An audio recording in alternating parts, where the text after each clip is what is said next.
In a dynasty built on spectacle, alliances, and the loud heartbeat of royal ambition, Princess Maria Annunziata of Naples and Sicily lived like a muted note in a grand symphony.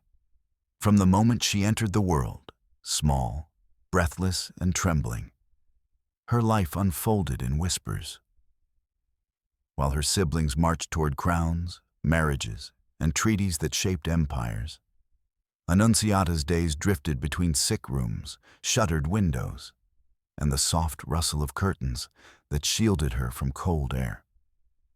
She was a princess destined to shine, yet condemned by illness to remain unseen. And long before Europe could speak her name, she slipped quietly out of history, leaving behind a life so delicate it seemed made of breath and fading light. Maria Annunziata entered the world in December 1782, at a time when the palaces of Naples and Palermo throbbed with the noise of one of Europe's largest royal households. She was the 15th child of King Ferdinand I of Naples and Queen Maria Carolina of Austria, born into a family where 20 pregnancies, ceaseless diplomacy, and political anxieties were woven into the daily rhythm of life.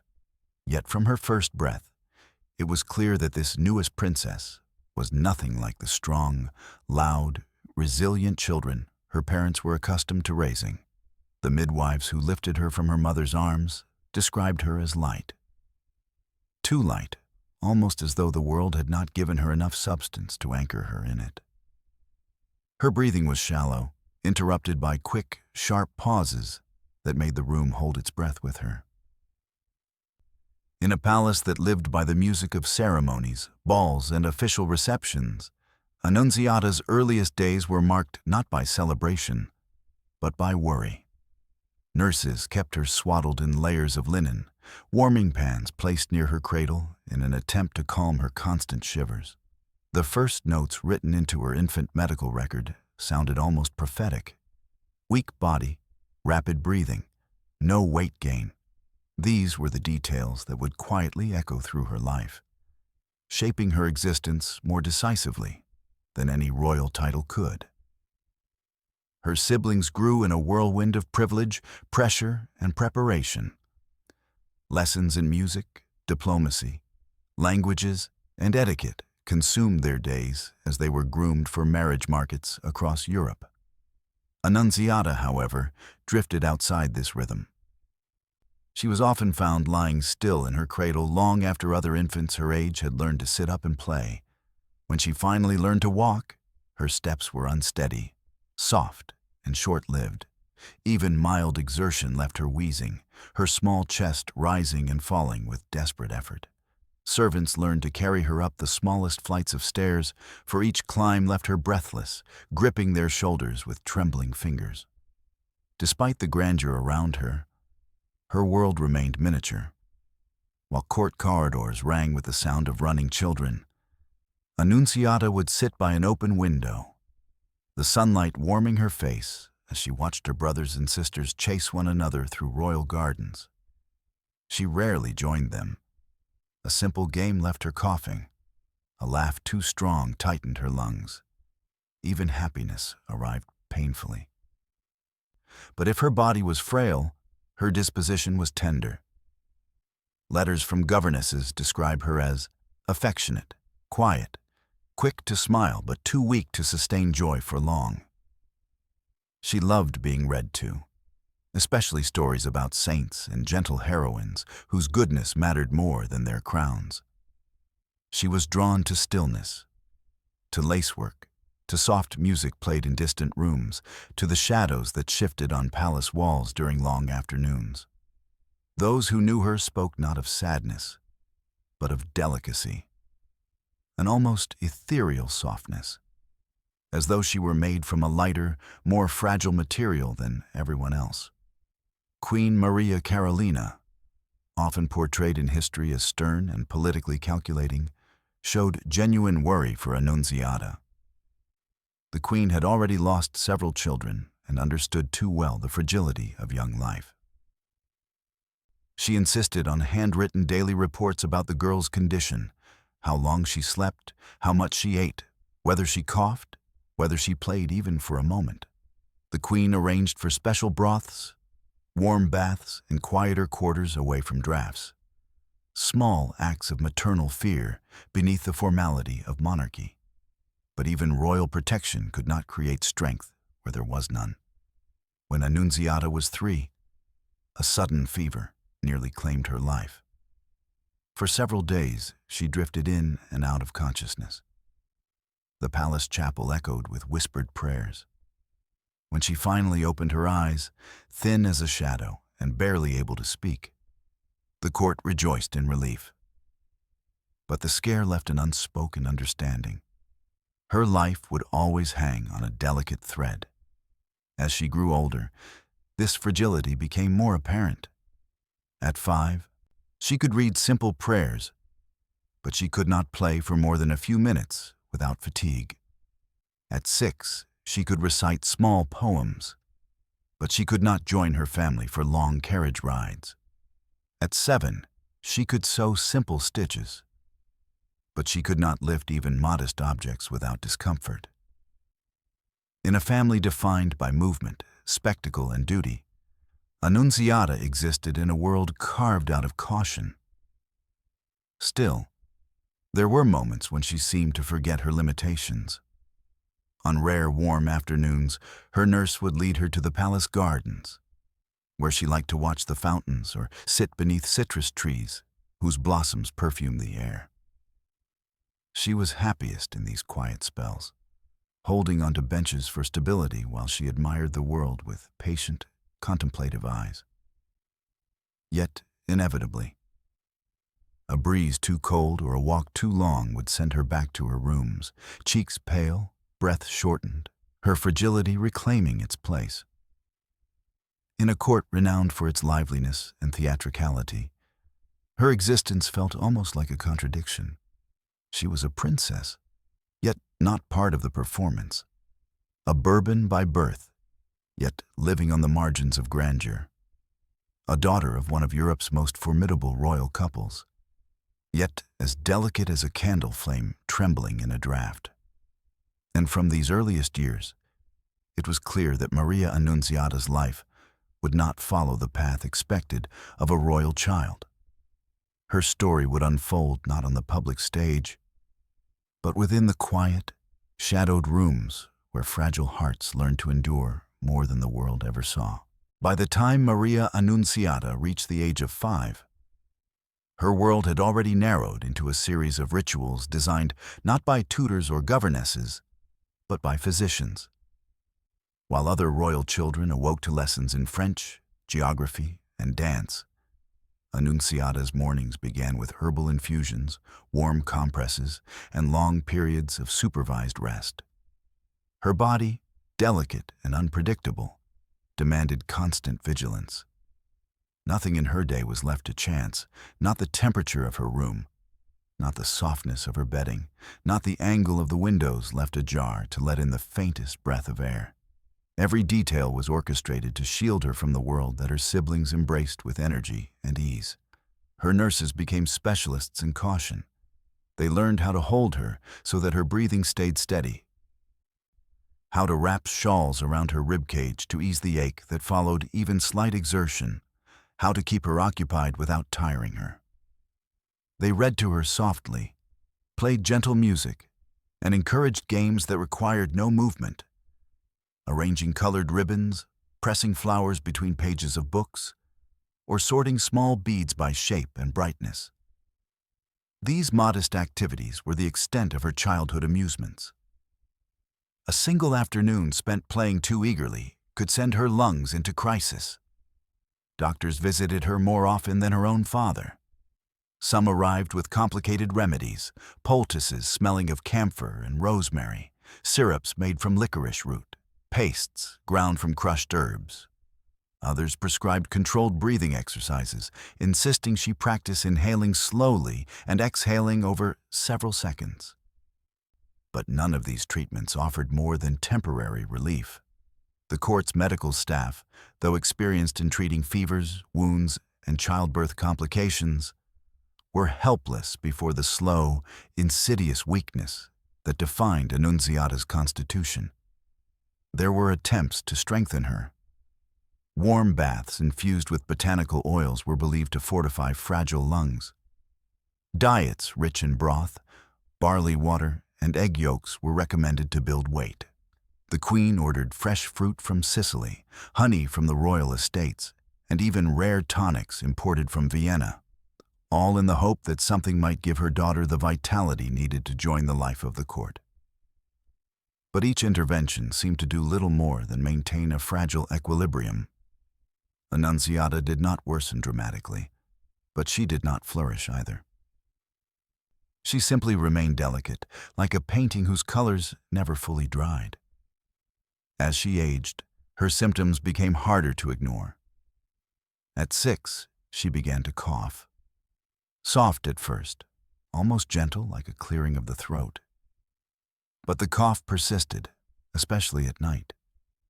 Her sheets often needed to be changed in the early hours because she woke soaked in sweat. She frequently complained of chills even in warm weather, and needed to sleep with heated stones wrapped in cloth at her feet to keep from trembling. Doctors reassured the family that these were common childhood ailments, but her governesses knew better. They watched her struggle to walk across a room without stopping to catch her breath. They saw how her voice thinned after only a few minutes of conversation. They noticed that she tired more quickly each month. By the age of 10, her condition had shaped not only her health, but the architecture of her life. She lived in the warmest wing of the palace, a section chosen specifically because it was further from drafts and less exposed to the sea wind that swept through Naples in winter.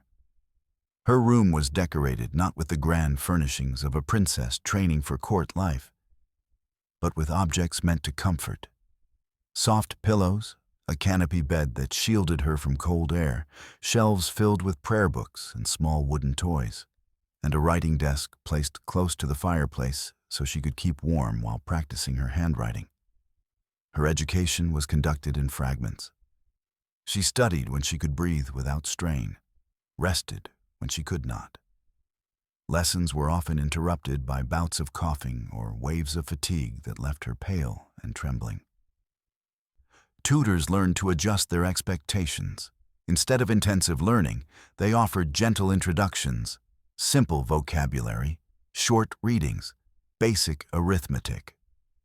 She absorbed knowledge slowly but thoughtfully, her mind alert even when her body faltered. Court life unfolded around her, but she remained distant from it. She rarely attended public audiences or religious festivals. Even family events, birthdays, weddings, name day celebrations, were often beyond her strength. When she did appear, she stayed close to her mother or held onto a servant's arm, her face tired, but determined to show gratitude for being included. These brief appearances always came at a cost, requiring days of rest afterward. The palace adapted to her limitations. Servants learned to walk softly near her rooms. Musicians avoided playing loudly during her resting hours. Courtiers lowered their voices when passing her corridor. The court's vibrant world dimmed slightly around her, as though acknowledging the fragility that lay within those quiet chambers. And yet, despite her isolation, she was not unloved. Letters between her sisters mention her frequently, small notes of concern, promises of visits, gifts sent to brighten her days. Her brothers, busy with their own education and expectations, still found moments to sit with her, telling stories of their lessons and adventures while she listened with shy fascination. She may have been set apart by illness, but she remained a cherished presence within the family's private life. Still, the truth was undeniable. Maria Annunziata's childhood had become a negotiation between what she wished to do and what her body allowed. Each day depended on symptoms that shifted without warning. Each decision, whether to walk in the garden, join a family dinner, or read for longer than usual, was filtered through the constant fear of triggering another collapse. Her life, already delicate, was shaped more by medical caution than monarchy or ambition, and as she entered adolescence, this fragile balance would begin to unravel in ways the palace physicians no longer knew how to manage. In the royal courts of 18th century Europe, daughters were more than children. They were instruments of strategy, crafted for display and exchange. Each princess represented a thread in the complex tapestry of dynastic alliances, a living contract to be woven into another court through marriage. Beauty, grace, education, and physical resilience were not simply admired qualities. They were political capital. To be a royal daughter was to be a symbol. But Maria Annunziata, frail and breathless since infancy, could never be that symbol.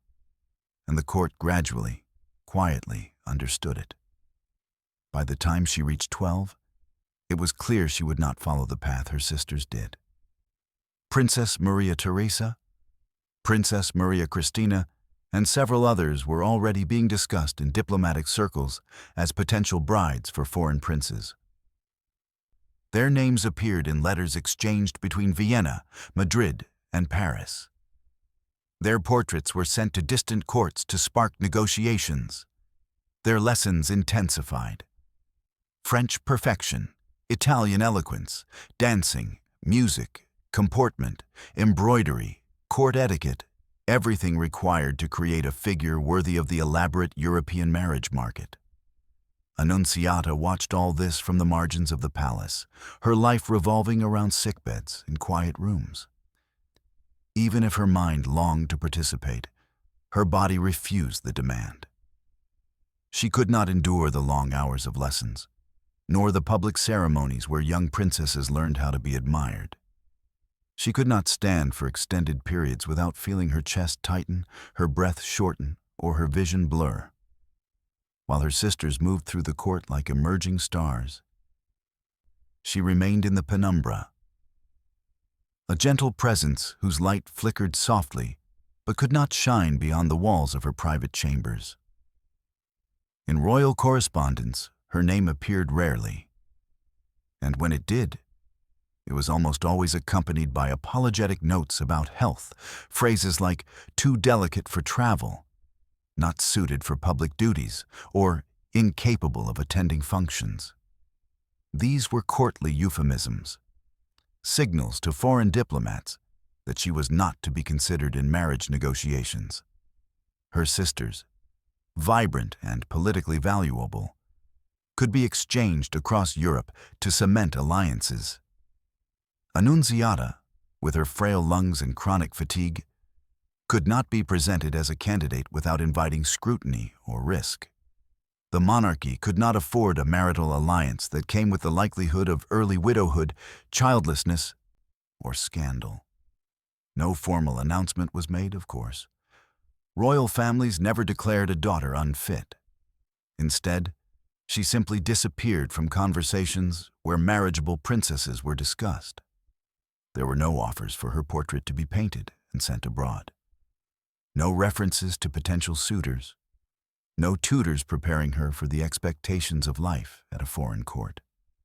Her absence from diplomatic considerations was so silent, so seamless, that even within Naples, it went largely unnoticed.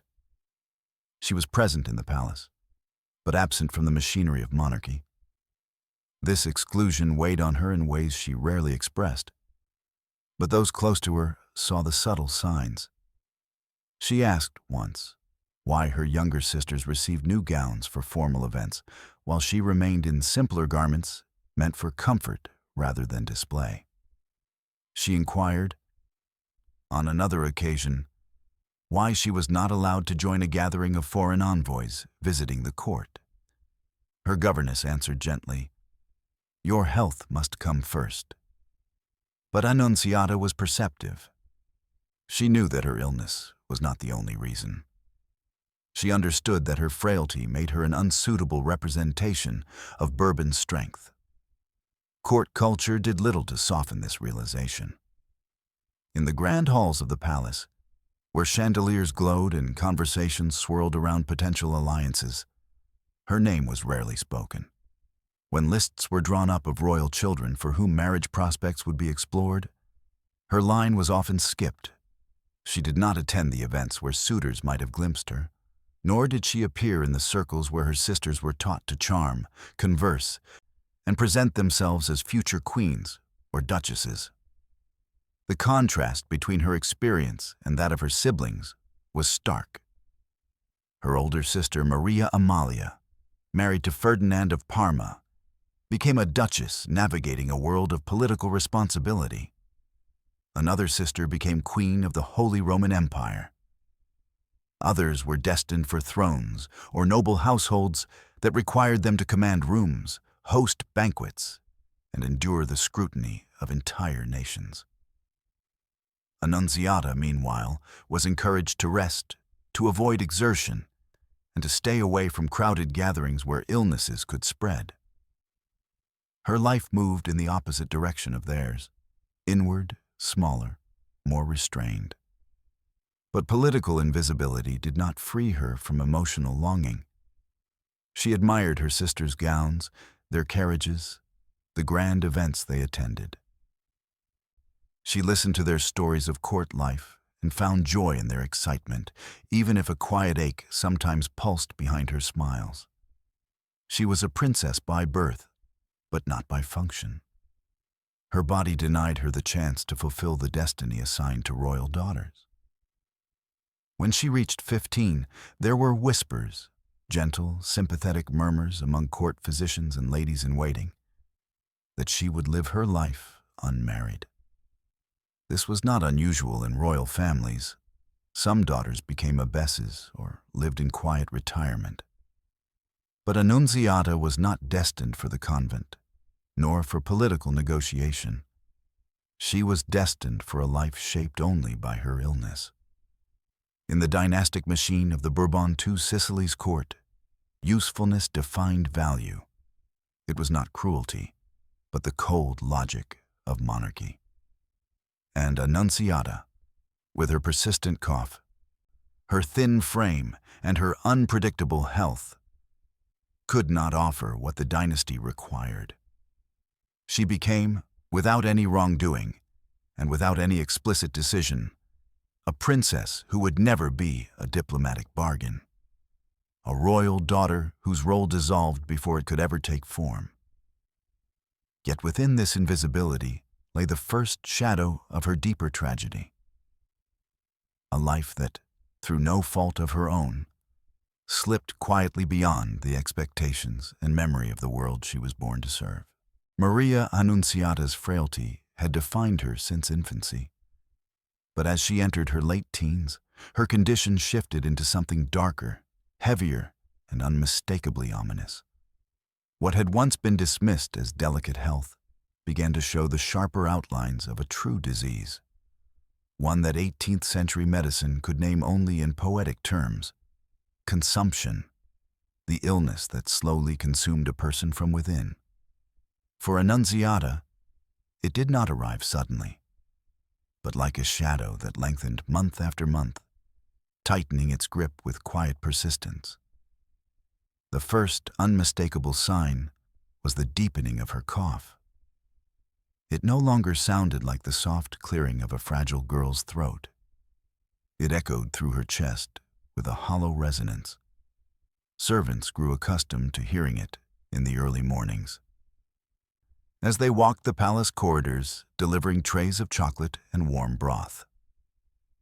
The cough lingered through her afternoons of embroidery, interrupting her concentration, and returned at night when the palace was silent. At times, it shook her so violently that she had to grip the side of her bed to stay upright. Her governesses noticed the change most clearly in winter. Even wrapped in shawls, with the windows sealed and a fire burning, Annunziata's cheeks flushed with fever. Sweat dampened the lace at her collar.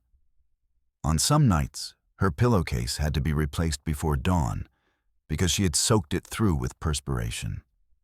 She awoke exhausted, the fever retreating only to return by late afternoon like a cruel ritual.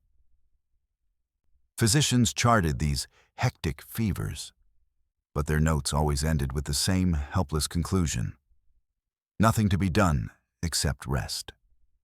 When she was 16, something happened that none of the court dared to acknowledge aloud. One morning, after a violent wave of coughing, Annunziata looked down at her handkerchief and froze. Tiny specks of red stained the cloth. Her lady-in-waiting, seeing the shock in her eyes, rushed forward and took the handkerchief without a word, folding it quickly as though hiding the evidence could hide the truth. But the truth lingered in the air. This was no longer childhood weakness. This was a disease that had already taken countless aristocratic lives across Europe. Today, we would recognize it instantly as tuberculosis. In her time, it was simply a slow, elegant killer. A disease that inspired novels, operas, and tragically romantic imagery, even as it destroyed families without mercy. To the 18th century imagination, consumption was almost poetic. But Maria Annunziata knew its reality long before anyone dared to speak its name in her presence. Her weight began to drop. Dresses that once fit snugly now hung from her shoulders like garments on a shrinking mannequin. Seamstresses whispered about altering the seams, sewing them tighter each month. Her appetite faded. Some days, even broth made her nauseous. Her fingers grew thin, the bones more visible. Her collarbones jutted sharply, visible even through layers of fabric. When she walked, her steps were so light, they seemed more like drifting than moving. Despite these changes, the court continued to shield her from acknowledgement. Nobles admired her gentle beauty, referring to the fragile glow that illness sometimes creates, a softness in the face, a brightness in the eyes that belies the deterioration within. But behind those compliments lay fear. Everyone had seen this before. They knew what it meant. Physicians attempted treatments that have long since become relics of medical history. She was instructed to inhale smoke infused with herbs, meant to clear the lungs. She was given cod liver oil, which made her gag. She drank warm milk fresh from the palace stables, believed to strengthen the frail. She was encouraged to spend time in sunlit rooms, as if warmth alone could push death back. But none of these interventions slowed the creeping progression of her condition. Her world shrank even further. She stopped attending small family dinners, where laughter fatigued her lungs. She no longer joined her sisters briefly in the gardens. Even short walks down the palace corridor left her gripping railings, breathless. She began writing letters instead of visiting relatives in other parts of the palace, short, delicate notes apologizing for her absence and wishing them health and happiness. Yet she remained graceful, even as she suffered. Witnesses described her as gentle to the end, never complaining, always murmuring gratitude to her attendants. She attempted to distract her loved ones from worry by maintaining polite conversation and forcing smiles that grew weaker each month. But her eyes, once lively in their quiet way, grew more distant, unfocused, as though she lived in two worlds, one physical, one drifting closer to the edge of mortality. It was in these years that she began to realize, slowly and painfully, that she would never experience the rites of passage expected of a royal woman. Marriage, children, diplomatic responsibilities, all these had already slipped beyond her reach. Tuberculosis did not simply ravage the body, it stole the future. In moments of rare honesty, alone with her confessor or her closest lady-in-waiting, she admitted a fear she seldom voiced. "I feel as though my life is thinning, like lace worn too long." As the symptoms intensified, so did the sorrow in those around her.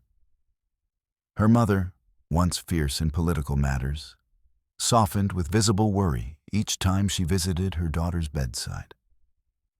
Her siblings, accustomed to the vibrancy of court life, grew quieter in her presence, unsure how to comfort someone whose breath itself seemed a fragile miracle.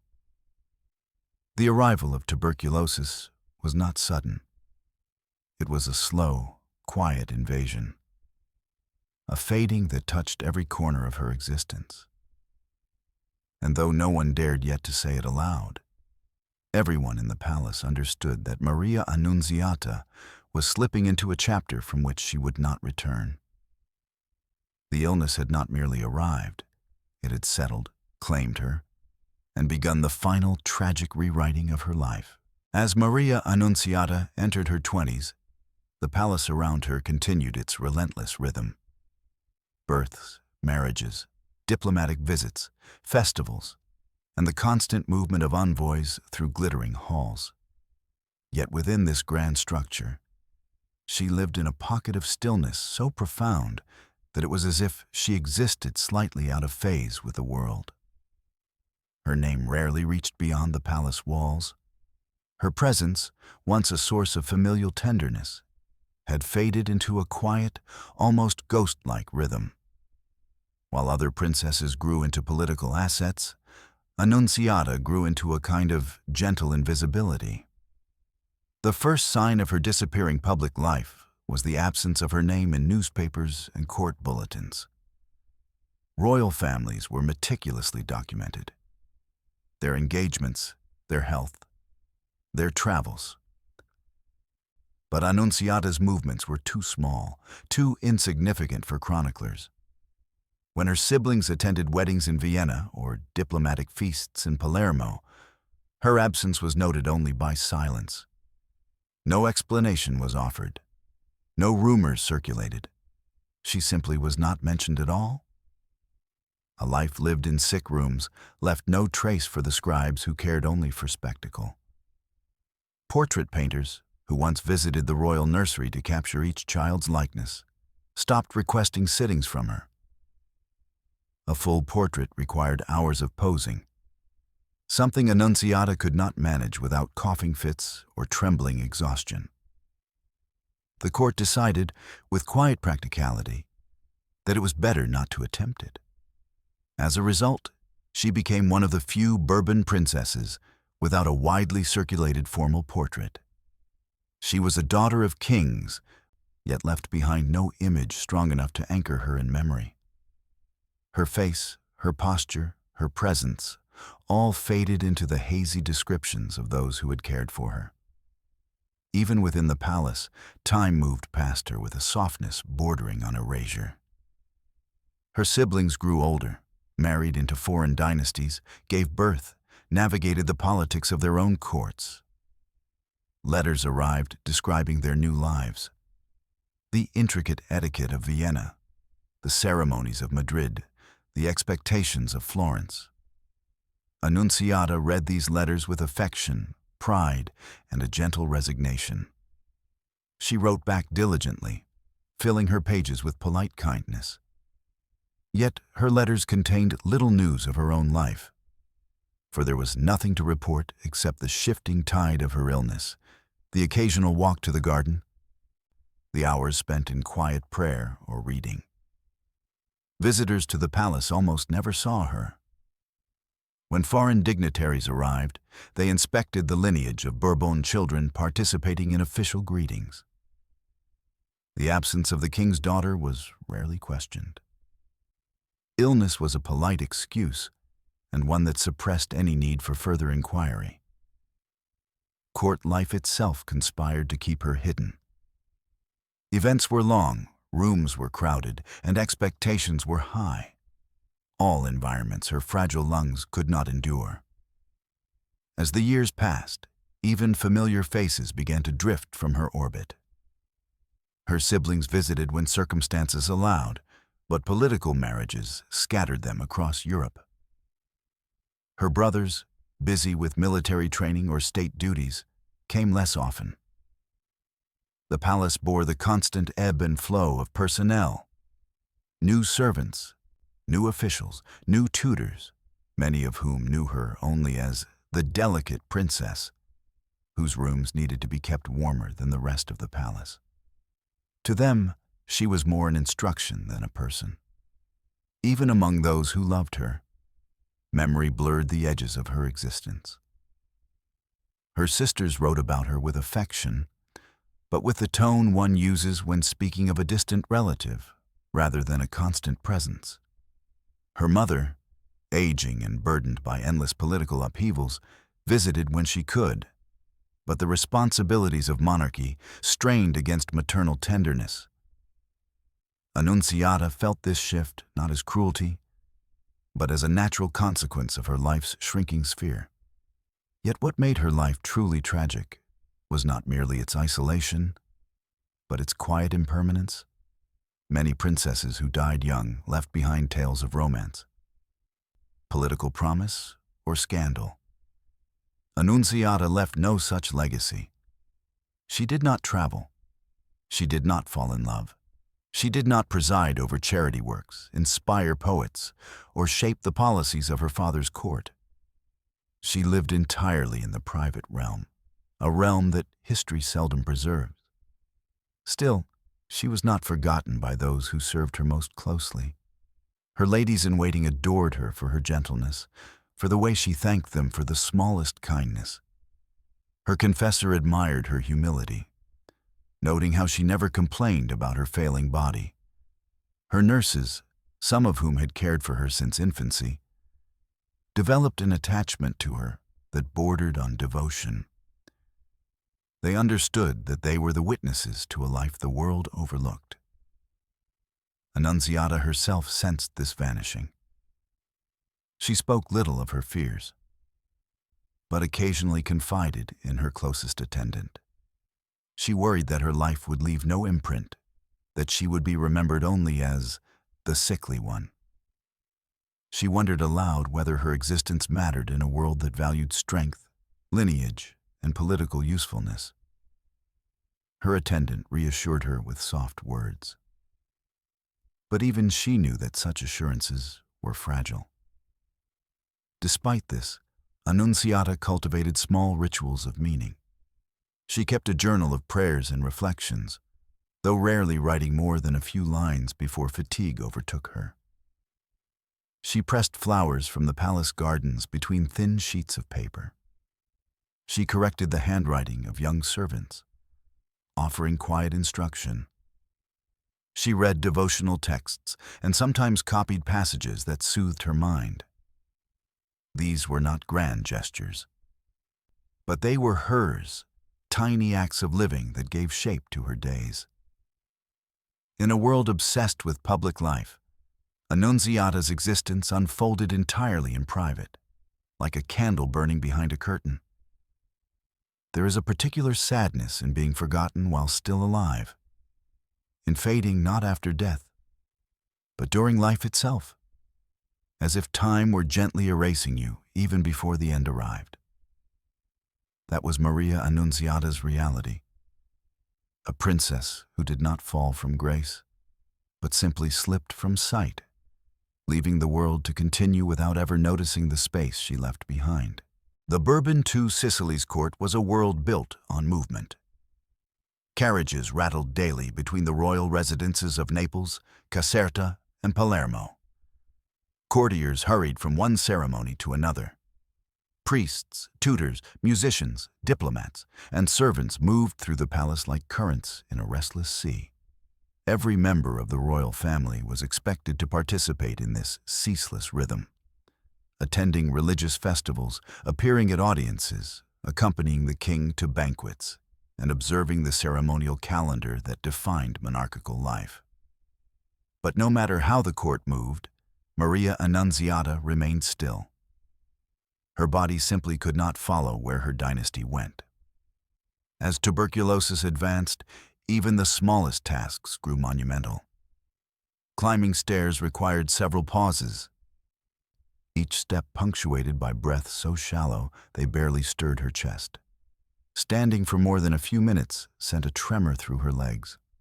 Once, during a brief attempt to attend a family gathering in a smaller palace salon, she nearly fainted while rising from a chair. Two ladies rushed to support her, and though the incident was quietly managed, it became clear to everyone that she could not return to such events. Her presence, however beloved, created fear that she might collapse, that her suffering might become visible, that the court's fragile dignity might be punctured by the reality of her illness. From then on, the palace doctors took firmer control of her life. They insisted she remain indoors, except for short walks in sheltered gardens. Her meals were regulated, her sleep monitored, and her activities reduced to whatever required the least exertion. Annunziata's chamber became both sick room and sanctuary. The windows were kept closed against drafts. The fireplace burned even in seasons when the rest of the palace enjoyed warm breezes. Her attendants learned to place a shawl over her shoulders before she even asked, to smooth her pillows when she shifted, to recognize the tremor in her fingers that signaled her breath was tightening again. The treatments grew more desperate as her condition worsened. In an era before antibiotics, physicians turned to folk remedies and medical theories born from centuries of hopeful experimentation. They prescribed inhaling the vapors of heated herbs, thyme, lavender, rosemary, as though scent could restore decaying lungs. They recommended placing hot stones wrapped in cloth along her spine to ease the chest pains. They brought her to sunlit terraces for air baths, believing that warmth alone could halt the disease's spread. None of it worked. Despite these efforts, Annunziata's world shrank in ways more profound than mere physical confinement. She could no longer accompany her family to religious ceremonies, even though those events had once brought her comfort. The incense irritated her lungs. The long periods of standing were impossible. And so, while her parents and siblings attended masses bedecked with candles and choral music, she prayed alone in her room, her voice so faint it seemed absorbed by the walls. Even the rhythm of palace seasons left her behind. The royal court migrated between Naples and Palermo depending on political affairs and climate. But travel was out of the question for her. The journey across sea and land was far too taxing. Each time the court left Naples, Annunziata remained behind, surrounded by a reduced staff, the palace echoing with absence. She might spend weeks or months without seeing her siblings, her days marked only by the comings and goings of attendants and physicians. She wrote letters to her family, but the responses often arrived slowly, delayed by distance and the competing demands of royal duty. These periods of solitude deepened her sense of separation. She listened to the stories of returning courtiers, festivals in Palermo, processions through Sicilian towns, meetings with dignitaries, and felt both joy and sorrow. Joy that her family continued to prosper, sorrow that her body had excluded her from the life into which she had been born. Yet perhaps the cruelest burden was how illness reshaped her identity. In a palace where roles were defined by actions, governance, marriage, representation, ceremony, Annunziata had nothing to offer except endurance. She was not a political asset, nor a cultural patron, nor a figure of public devotion. She existed in a space the monarchy could not formally acknowledge, a royal daughter who could contribute nothing to the structure that had created her. Even the palace staff behaved differently around her than around other members of the family. To serve the queen or the king was an honor. To serve Annunziata was an act of compassion. Her attendants moved quietly, spoke softly, and treated her not as a figure of authority, but as a fragile being whose survival depended on their gentleness. This shift, though subtle, transformed her experience of royalty. She was revered not for her status, but for her vulnerability. Her siblings, though loving, struggled to bridge the growing distance.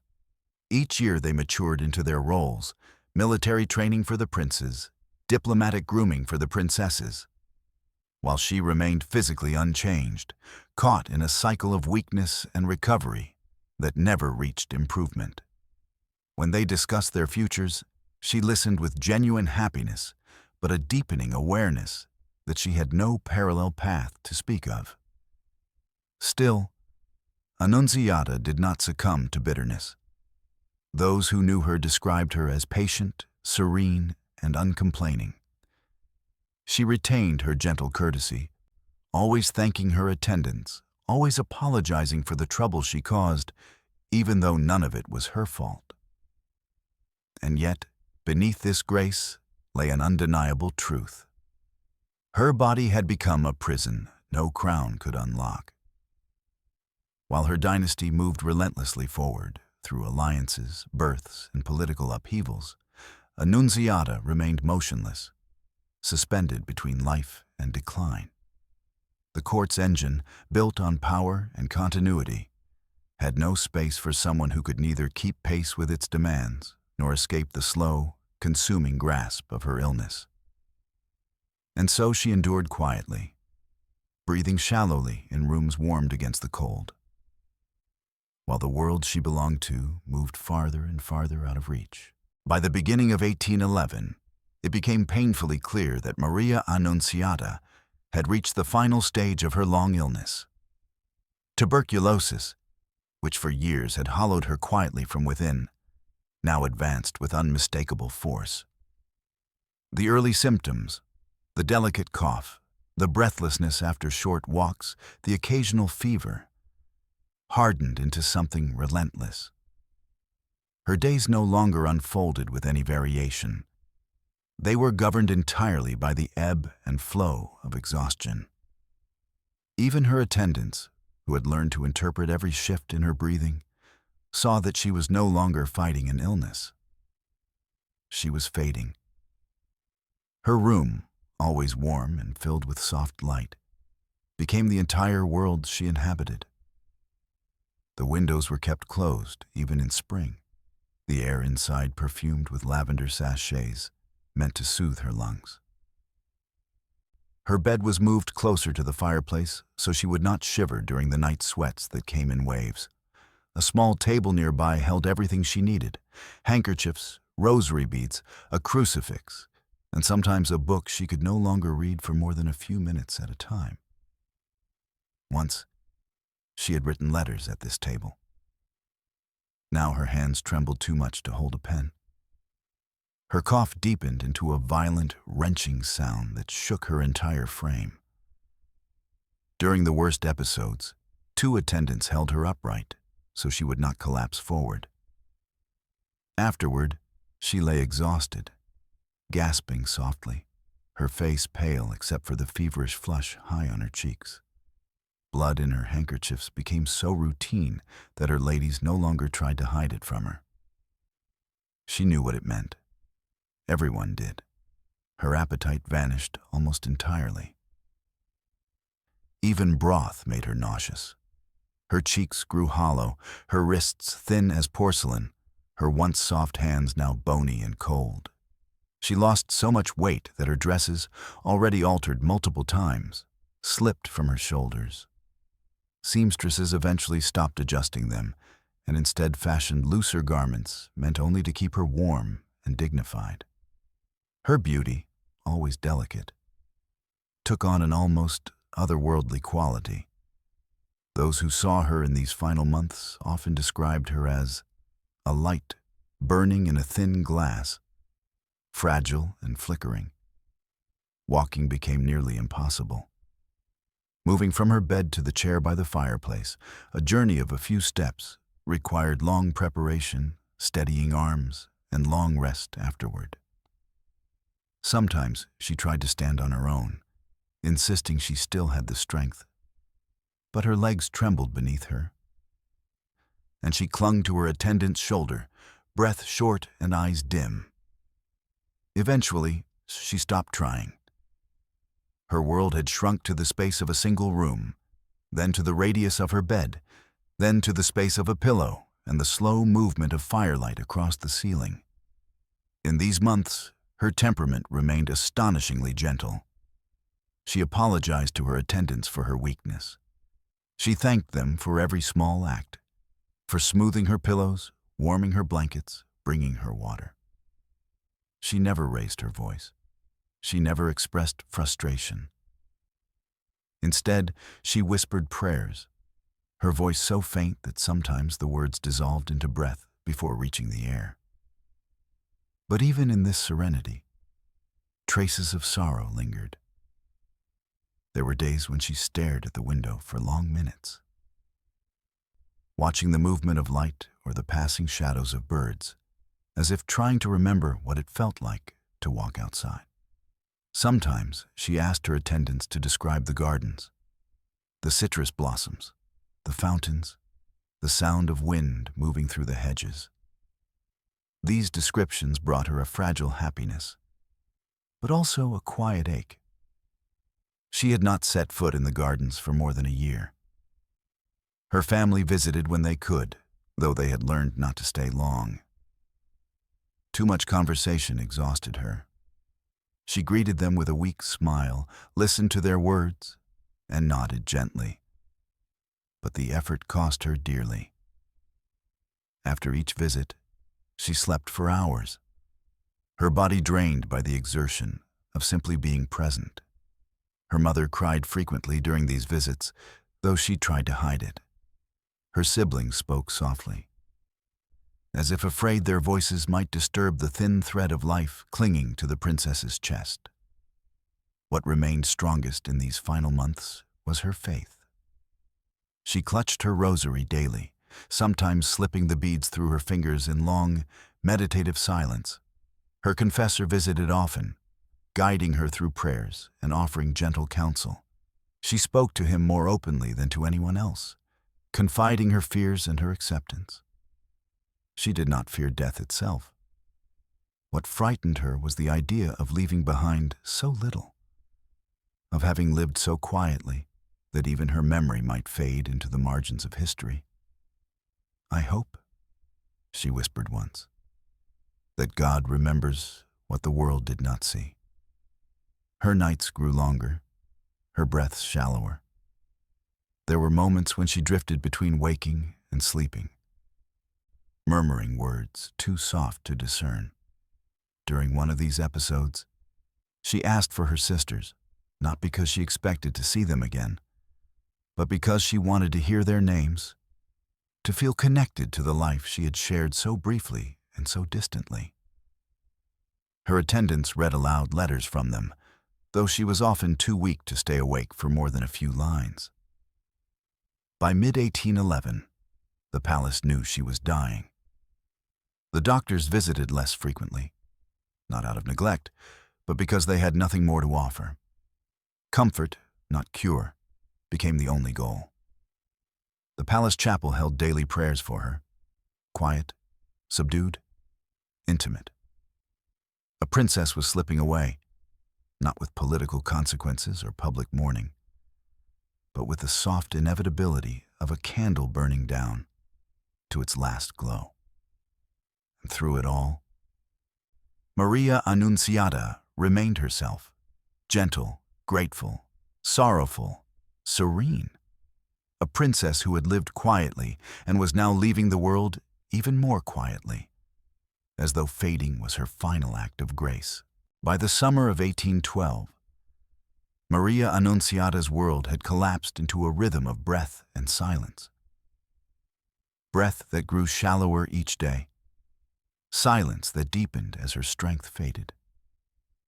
The palace around her continued its measured dignity, but within her room time felt suspended, like a clock whose hands had slowed in respect. Everyone close to her sensed that she was approaching the final threshold.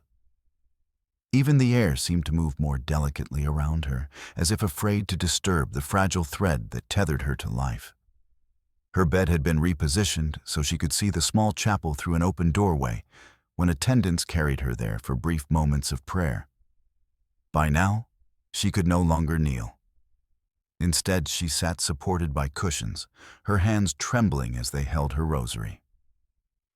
She whispered her devotions with a voice so faint it resembled the movement of wind through lace curtains.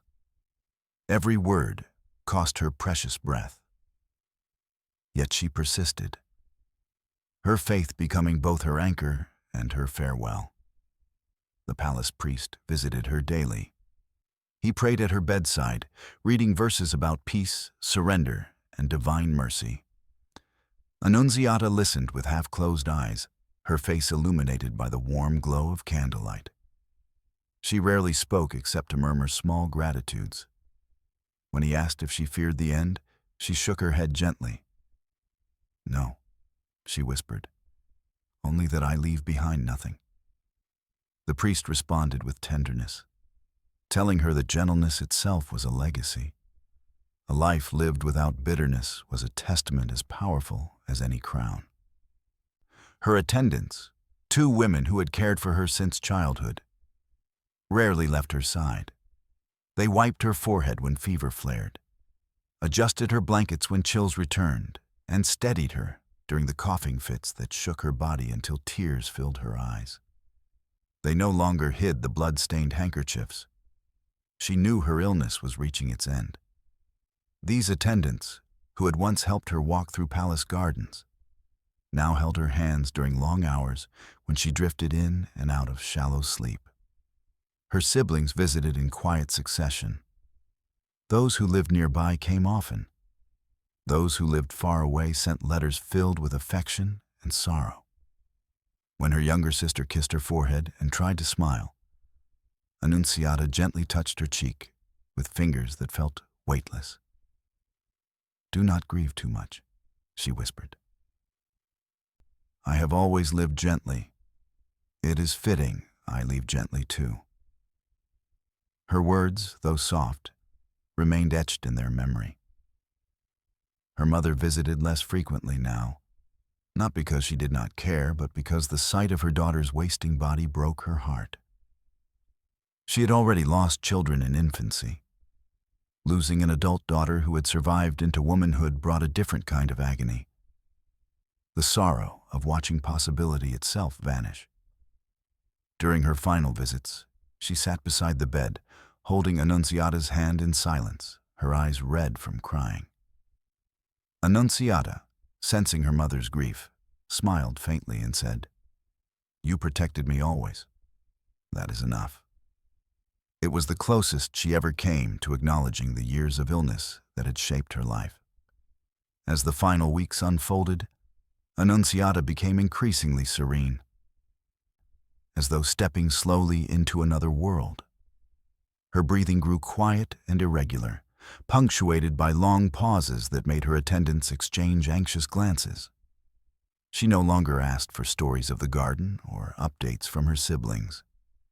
Instead, she requested that a crucifix be placed beside her pillow where she could touch it. She spoke less often, conserving what little breath she had left. On the night of September 11th, the fever intensified. She drifted in and out of wakefulness, murmuring short prayers, her voice barely audible.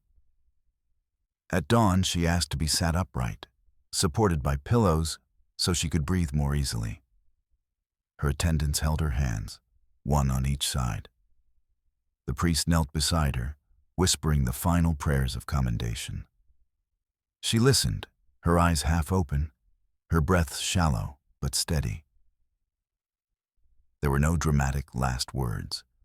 Her final hour was marked not by speeches, but by quiet, almost imperceptible gestures. She squeezed her attendant's hands lightly, a farewell. She looked toward the small chapel through the open door, a final act of devotion. And as the priest whispered the final line of the prayer for the dying, she exhaled softly, her last breath escaping like a sigh carried away by still air. Maria Annunziata died on the morning of September 12, 1812. Her death, though expected, spread through the palace like a gentle tremor. There was no grand announcement, no nationwide mourning. She had lived too privately, too quietly for that. Yet within the intimate world of the palace staff and her family, grief settled like a thin veil. The attendants wept openly. The priest prayed beside her bed long after she was gone. Her mother locked herself in her chambers for hours. Her siblings, scattered across Europe, received the news and mourned with heavy hearts. Not for the loss of political promise, but for the passing of a sister who had asked so little of life and suffered so much from it. Her funeral was modest by royal standards. The procession was short, attended mostly by close family and members of the palace staff. No crowds lined the streets. No foreign envoys rushed to send condolences. She was laid to rest quietly, as she had lived. Her memory preserved only in the hearts of those who had known the softness of her smile, the gentleness of her spirit, and the fragile courage with which she endured 29 years of illness. A princess had passed, not a queen, not a political figure, not even a widely remembered royal, but a human soul whose quiet suffering deserved remembrance, even if the world barely noticed the moment her light went out. History is generous to certain kinds of lives. It preserves rulers, conquerors, beauties, revolutionaries, and martyrs. The people whose footsteps shake empires or whose scandals thrill the public imagination. But it has little space for quiet souls whose lives unfold in shadowed rooms, whose voices never echo beyond palace walls, whose suffering leaves no political ripple. Maria Annunziata belonged painfully, irrevocably to that latter category. A princess by birth, yet a ghost in the written record long before she died. When historians speak of the Bourbon II Sicily's dynasty, they discuss its alliances, its political missteps, the marriages that tethered it to the Habsburgs, the shifting balance of Mediterranean power. They list the king's daughters, the queens, the duchesses, the mothers of future rulers. Yet among those names, Annunziata is often missing. Not because anyone erased her, but because she never appeared strongly enough to imprint herself upon the narrative. For chroniclers of her age, she was simply not useful. Illness had robbed her not only of vitality, but of historical relevance as defined by the standards of her time. Her name appears only sporadically in surviving correspondence, and even then, only in the briefest mentions. A note written by a Vienna diplomat refers to her as the delicate princess who seldom leaves the palace. A diary entry from a court visitor observes that she was rarely seen. A letter from her sister Maria Cristina mentions sending her a shawl to warm her fragile bones. There is affection in these fragments, but no story. They are the textual equivalent of silhouettes, shapes without detail, gestures without context. And because history remembers voices that speak loudly, Annunziata's whisper was lost. Her lack of a portrait further contributed to her disappearance. Most royal daughters of her era sat for multiple paintings, each serving as a record of status, beauty, and political value. These portraits circulated across Europe, creating memory even where presence never existed. Annunziata left behind none that captured her in health. If small sketches were ever made of her, they did not survive the centuries. Thus, future generations were given no face to attach to her name. Without an image, a royal becomes an abstraction. Someone mentioned, but never visualized. Acknowledged, but never known. Even in her own family, she risked becoming an afterthought. Her siblings who survived into adulthood married, had children, navigated court life, and left behind tangible legacies. Their lineage continued. Their portraits hung in galleries, their letters filled archives. Annunziata, by contrast, left behind no descendants to preserve her memory. No political deeds to analyze, no dramatic event to spark curiosity. Her life existed in the margins of institutional record-keeping, preserved only in the quiet recollections of those who had known her. And those voices, too, eventually faded into dust. Yet there is a deeper tragedy in how history treats people like her. It mistakes silence for insignificance. Annunziata's life may not have reshaped kingdoms, but it revealed something about the human cost of monarchy that grander narratives overlook.